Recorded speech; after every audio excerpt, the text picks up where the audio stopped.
আসসালামু আলাইকুম সবাইকে। আজ আমি আসছি চায়নার বিখ্যাত শহর গুয়াংজুতে।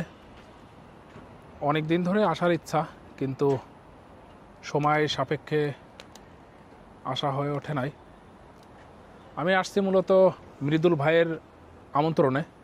আসসালামু আলাইকুম ভাই। ওয়ালাইকুম আসসালাম ভাই, কেমন আছেন? আলহামদুলিল্লাহ ভালো আছি ভাই, আপনি ভালো আছেন? জি আলহামদুলিল্লাহ। ভাই অনেক অপেক্ষার পরে সেই আমাদের প্ল্যান প্রায় দীর্ঘ 6 মাস যে আসবো, আপনার সাথে দেখা হবে। আপনি তো অনেক ব্যস্ত, আপনি তো ওয়েঞ্জে তো আর যেতে পারেন না। অনেক অপেক্ষার পর দেখা হলো, আলহামদুলিল্লাহ। আপনার সাথে দেখা করে অনেক ভালো লাগছে। তো আমরা বর্তমানে কোথায় আছি মৃদুল ভাই? আমরা আছি হচ্ছে আপনার ক্যান্টন টাওয়ারের পাশে আর কি, জেজিয়ান নিউ টাউন।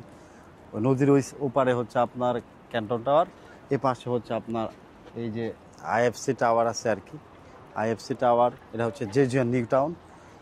এখানে আপনার হচ্ছে অপেরা হাউস আছে, এখানে অপেরা হাউস এবং থিম পার্ক। এখানে এই গঞ্জতে কিন্তু আপনার এখানে সবাই ঘুরতে আসে আর কি। অ্যাকচুয়ালি আসে রাত্রের পরে, লাইটিংগুলো অনেক সুন্দর। যেহেতু আমাদের কাজ ছিল এখানে, এর জন্য আমরা আর কি দিনের বেলায় আসলাম এবং আপনাকে একটু নিয়ে আসলাম, যেহেতু এখন আমি ব্যস্ত আর কি। বাংলাদেশ থেকে তো অনেকেই কাজের সুবাদে গুয়াংজুতে আসে। গুয়াংজু যে বায়ুন ইন্টারন্যাশনাল এয়ারপোর্ট আছে, জি জি, ওই এয়ারপোর্ট থেকে এটা দূরত্ব কত দূরে ক্যান্টন টাওয়ারটা? আমরা কিন্তু মেট্রোতে আসছি। আচ্ছা। এখানে কিন্তু আপনার মেট্রো আছে, মেট্রোতে কিন্তু আপনি ঘুরতে পারবেন। না তো কেউ যদি চায় যে এয়ারপোর্ট থেকে এইখানে আসবে মেট্রোতে করে, তো সেই ক্ষেত্রে কি মেট্রো আছে? জি, যে আপনার হচ্ছে লাইন 3, এয়ারপোর্টের মেট্রো লাইন 3, এখানে আপনার আসতে পারবে। ক্যান্টন টাওয়ার লেখাই আছে আর কি। যারা এই জায়গাটার নাম কি? ক্যান্টন টাওয়ার ঠিক আছে, কিন্তু জায়গাটার এই নাম? জায়গাটার নাম আচ্ছা, আমরা যে পারে আছি, জি। এই পাশে হচ্ছে জেজিয়ান নিউ টাউন লাইন 5, আর ওই পারে হচ্ছে আপনার ক্যান্টন টাওয়ার লাইন 3। এটা হচ্ছে আপনার এয়ারপোর্ট থেকে কানেক্টিং মেট্রোই আছে এখানে। ও, তাহলে তো আর ট্যাক্সি নেওয়ার দরকার হয় না। কেউ যদি আসতে চায় সেক্ষেত্রে মেট্রো রেলে করে এখানে আসতে পারবে। হ্যাঁ, মেট্রোতে সাবওয়ে আসতে যেটা পারবে, আছে। সাবওয়ে, হ্যাঁ, মাটির নিচে যেটা পাতাল সেক্ষেত্রে খরচও তো কম। খরচ। হ্যাঁ, আপনার এয়ারপোর্ট থেকে হয়তো 4 RMB নিবে আর কি। এয়ারপোর্ট থেকেই মোটামুটি মেট্রো রেল পাওয়া যায় আর কি। যে এয়ারপোর্ট থেকে কানেক্টিং সব জায়গায়। আর অ্যাকচুয়ালি বাংলাদেশিরা তো আপনার সানিয়ালিয়াতে থাকে আর কিংবা বিভিন্ন জায়গায় থাকে। আর আমি অ্যাকচুয়ালি থাকি চানচিয়ানলো, আপনি তো ওইখানে ছিলেন। ওইখানে আমার বাসার পাশে হচ্ছে গার্মেন্টস মার্কেট আর কি। জি। তো এখানে তো জাহাজও দেখা যাচ্ছে, আমি হয়তো দেখাতে পারছি না। ছোট ছোট কিছু জাহাজ আছে। মানুষ ইচ্ছা করলে তো সবাই এটাতে চড়তে পারবে। জি, আপনি এখান থেকে আপনি ক্যান্টন টাওয়ার থেকে চড়ে নানফাং তাসে আছে আর কি। আচ্ছা। ওই যে মোবাইল মার্কেট আছে, যেগুলো মোবাইল অ্যাক্সেসরিজের মার্কেট, ওইখান থেকে নামায় দিবে আপনাকে। হয়তো 120-100 RMB নিবে। আপনি রাত্রের ভিউটা মানে ভিজিট করতে পারবেন, দেখতে পারবেন।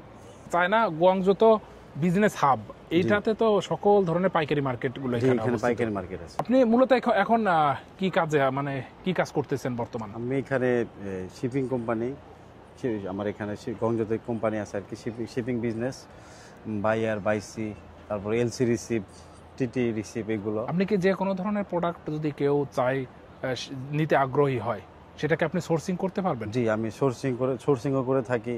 তারপর আপনার পেমেন্ট সাপোর্ট, তারপর আপনার হচ্ছে ক্যাটারিং, যাদের বাংলা খাবার লাগে হালাল, এই সার্ভিস আমি দিয়ে থাকি। এবং তার পাশাপাশি তার মানে হচ্ছে আপনি বাংলাদেশ থেকে যদি যে কেউ এখানে আসে, মোটামুটি এখানে গাইডলাইন, যে কোনো ধরনের গাইডলাইন আপনি দিতে পারবেন। খাবার দাবার, হোটেল অথবা প্রোডাক্ট সোর্সিং, এই সুবিধাগুলো আপনি দিতে পারবেন ইনশাআল্লাহ।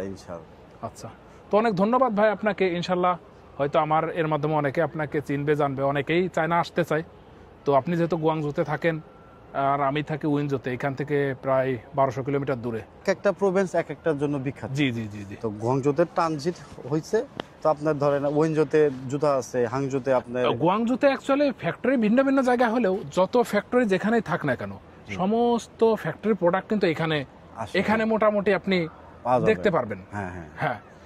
আর আমাদের ওয়েঞ্জর সিটি যেমন এখানে জুতার জন্য বিখ্যাত, জুতার ফ্যাক্টরি আর কি। তো এখানে আসলে মোটামুটি সব প্রোডাক্টই মানুষ দেখতে পারবে, আর ফ্যাক্টরি ভিন্ন ভিন্ন জায়গায়। তো এখানে কানেক্টেড হয়ে সে ফ্যাক্টরি ভিজিট করতে পারবে পরবর্তীতে। তো অনেক ধন্যবাদ মৃদুল ভাই আপনাকে। ইনশাল্লাহ আজকে আরও কিছু মার্কেট দেখব। ভালো থাকবেন। পরবর্তী ভিডিওতেও আপনাকে দেখাবো। আসসালামু আলাইকুম। আপনি ভালো।